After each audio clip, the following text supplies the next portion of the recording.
Intimate Apparel is a play that I found myself fascinated with and moved by because it delineates a kind of corner of history in America that hasn't been dealt with in this way before, the way that Lynn Nottage, the playwright, is dealing with it. Her story mingles the lives of lower-class African-American women, upper-class white woman, a Jewish merchant in the Lower East Side of Manhattan. Their lives all are being lived on the edge. Their dreams are potent and, in some cases, unrealizable. I was just so struck with how rich the play was and is, and how multi-layered the characters are, and how she's got 6 characters who all inhabit these quite different worlds in 1905 New York, and yet every single one of them she's drawn with such incredible empathy and understanding.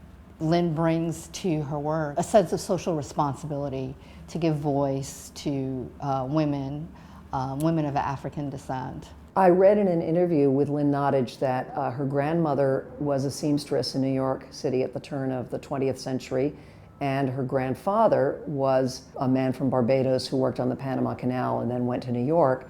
And I believe she couldn't find out too much more about them than that.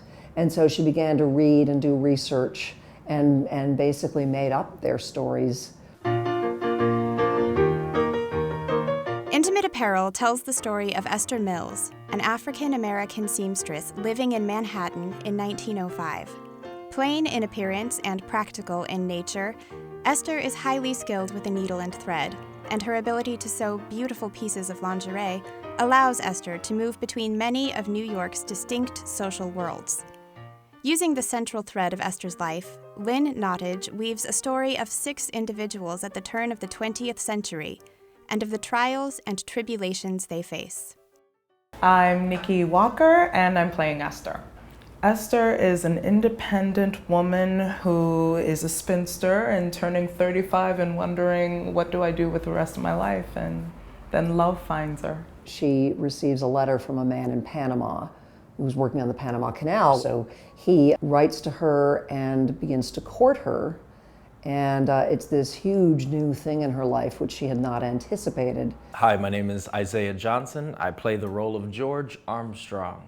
George Armstrong is an immigrant from Barbados who has engaged in a written dialogue correspondence with the leading character, Esther. And the other characters in the play are Mrs. Dixon, who runs the rooming house. Mrs. Dixon, who's basically like her mom. She's a nosy, gossipy landlord of the rooming house, but they have such a loving relationship. But she is the mother figure that I think Esther didn't have. Mrs. Van Buren, who's a wealthy society woman whom Esther makes intimate apparel for. Esther works for Mrs. Van Buren. Mrs. Van Buren confides a lot to Esther and looks at Esther as a friend, as she says later, but Esther is very aware of the employer-employee relationship. Because she was a black woman, because she was the laborer at the time, she wouldn't have been put in a social setting where she would be able to have these intimate conversations and have these intimate relationships. Mamie, who is a piano player who makes a living as a prostitute, is a friend of Esther's whom Esther also makes garments for. They support each other with regards to where they are, their lot in life at that particular time, being African-American women. Esther sees the beauty in Mamie, and they're such wonderful friends. And Mr. Marks, who is an Orthodox Jewish merchant who sells Esther these beautiful pieces of cloth that she makes the garments out of. My name is Tommy Schrader, and I'm playing Mr. Marks. Mr. Marks is a Romanian Jewish man who came here about 10 years ago and owns his own fabric business on the Lower East Side. And she has a special connection, a special relationship with each of these 5 other characters. A seamstress is someone that becomes personally involved with your physical body, right, in terms of your size, your waist. And Esther is able, through sort of this physical intimacy she establishes with them, she's able to develop a personal intimacy with them. all of the characters are longing for a purpose in life, longing to connect with somebody on a really deep level. You know, they all live in New York City in 1905, but we've been talking about how it isn't so different from New York City today, in that, you know, the sort of energy and excitement of the city can sometimes make you feel anonymous, and that all of them want to sort of find their place in this world. They all want to do meaningful work, and they all want to find someone to love.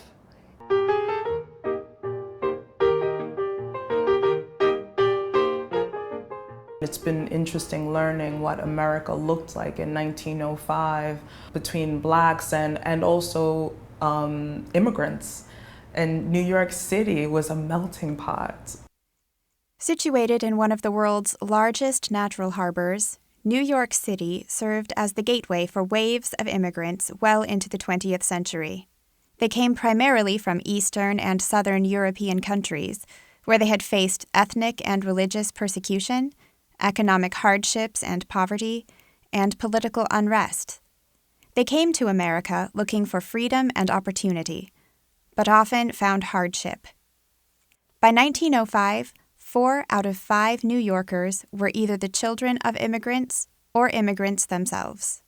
I mean, it was fascinating. There were more Greeks here than there were in Athens at the time. There were more Jews here than there were in all of Romania at the time.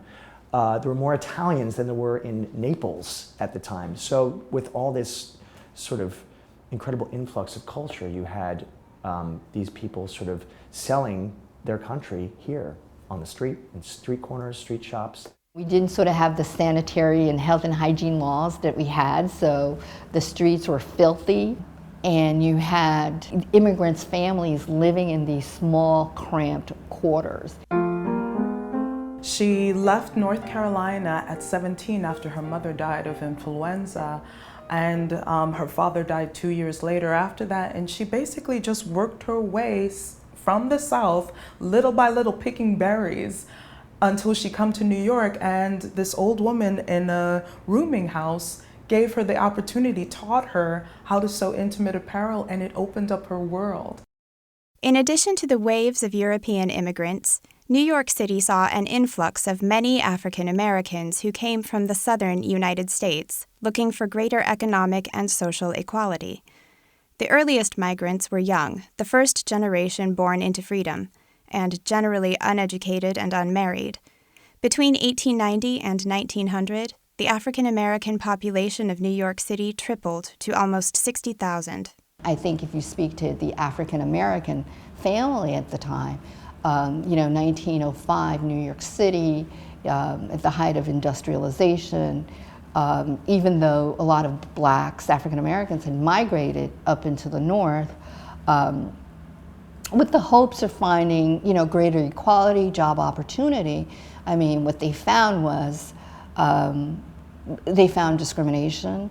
They found that they were, the job opportunities that they were offered were relegated to sort of the low-paying, worst conditions, most dangerous work conditions on top of that, and were also relegated to sort of the poorer neighborhoods and poorer living. Despite the oppressive conditions African American migrants found in the North, Esther finds meaningful work in sewing intimate apparel while pursuing her dreams of owning a beauty parlor.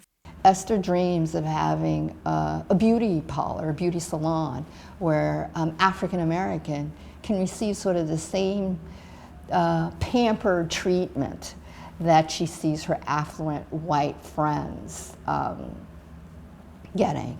Through a mutual acquaintance, Esther begins to receive letters from George, a Barbadian immigrant working on the Panama Canal. Over the course of their correspondence, George and Esther share personal stories and details, from their everyday lives to their hopes and dreams. When George proposes to Esther, she agrees to marry him upon his arrival in New York. However, George is unable to find meaningful work and quickly becomes restless, taking solace in drinking, gambling, and other women. I think George and Esther, they find themselves at a particular juncture in their lives individually where they are both ready to take another step. into life. They're both ready to take a step into stop not working for someone else, kind of fulfilling their dreams. Esther wants to fulfill her dreams of opening a beauty parlor. George wants to fulfill his dreams of just being an entrepreneur in a new world and not being associated with generations and generations of sugarcane cutters.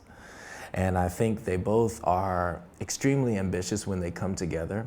I think in the name of love, they give it a good effort, but I think George gets caught up in this new world and the possibilities of this new world, and I think Esther gets caught up in what she's never had, the experience that she's never had. And so I think they both create a fantasy within their reality. Of course, when he gets to America and they get married, they quickly realize that the fantasy that they've created is just a fantasy. And as I was reading the play, and what I thought it was interesting, and I said, you know what, even though this play is set in 1905, it really parallels contemporary society today, where people go online dating, right? Where people create these false or deceptive narratives of who they are and what they look like in the hopes of finding someone else that's going to be sort of the perfect match.